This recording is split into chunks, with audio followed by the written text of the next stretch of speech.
परिवारातले आढाव बाबा यांचं काही दिवसापूर्वी निधन झालेलं आहे, तर त्यांच्या नावाने आपण थोडा वेळ शांत बसून श्रद्धांजली करूया. बाबा सांगतील.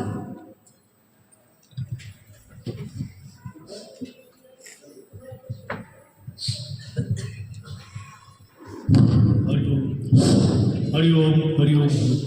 गुरुब्रह्मा गुरु विष्णू गुरुदेव महेश्वरा गुरु साक्षात परब्रह्म तस्मै श्री गुरुवे नमः. तस्मै श्री सद्गुरु देवेंद्रनाथ सच्चिदानंद सद्गुरु श्री देवेंद्रनाथ महाराज की जय.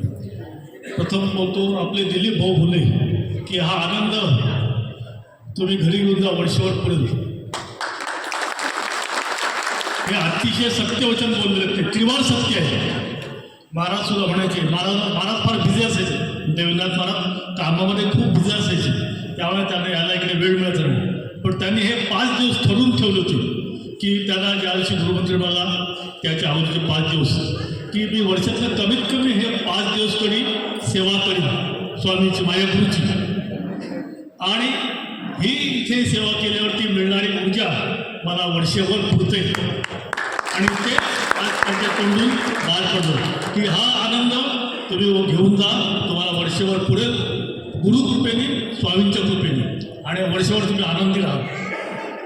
दुसरं असं की सेवेबद्दल बोलल्या ताई की तुम्ही त्यांना आवडायचं माझी सेवा करू का, माझ्या गुरुची सेवा करा. हा नाथपंथ, हा गुरुनिष्ठ पंथ, हा फक्त गुरुला मानतो, दुसरं कोणाला नाही. महाराज फक्त स्वामी स्वामी स्वामीच करायचे.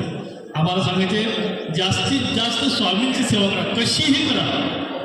प्रदक्षिणा मोजू नका, किती वेळा साष्टांग नमस्कार मोजू नका. आम्ही तेव्हा तो पद्धत वेगळी होती, दगड ठेवतो, मोजत होतो वगैरे वगैरे.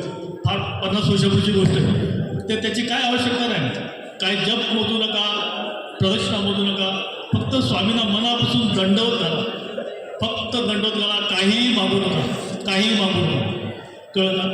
फक्त जास्तीत जास्त सेवा करा. सगळ्यांना पण माझी नम्र विनंती की इथे आलात ना तर इथे जी ऊर्जा मिळेल ती तुम्हाला दुसरीकडे कुठे मिळेल की नाही मला सांगता येत नाही.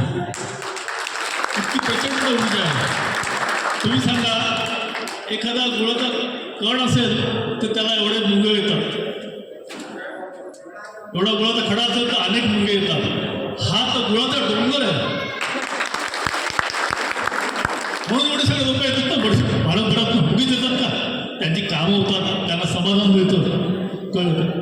इतकं प्रचंड ऊर्जा आहे, इतके प्रचंड स्वामी प्रत्यक्ष महाविष्णू बसलेले आहेत. तर आणखी मी तुम्हाला काय सांगू, काय नवीन सांगायची आवश्यकता नाही, सगळे शोधणे आहेत.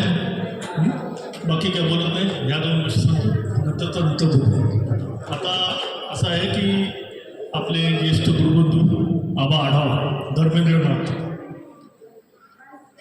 आपल्या धर्मदिनाच्या दुसऱ्या दिवशी गुरुचरणी विलीन झालेले आहेत. महाराजांचे अत्यंत आवडते आणि लाडके शिष्य होते. त्यांचं योगदान खूप मोठं होतं आणि त्यांची निष्ठा कधीही ढळली नाही. त्यांची निष्ठा कधीही ढळली नाही. वयोमानाप्रमाणे आपल्या दृष्टीने ते गेलेत, पण आमच्या दृष्टीने ते गेले नाहीत. जेव्हा नाथांचा शिष्य खरा भक्त, सद्भक्त किंवा नाथ ह्याचा जेव्हा निर्वाण होतो तेव्हा ती ज्योत गुरुचरणी विलीन होते. ती कुठे भटकत राहत नाही. कळलं का? त्या आबा आपल्याला मनापासून आदरांजली व्हायची.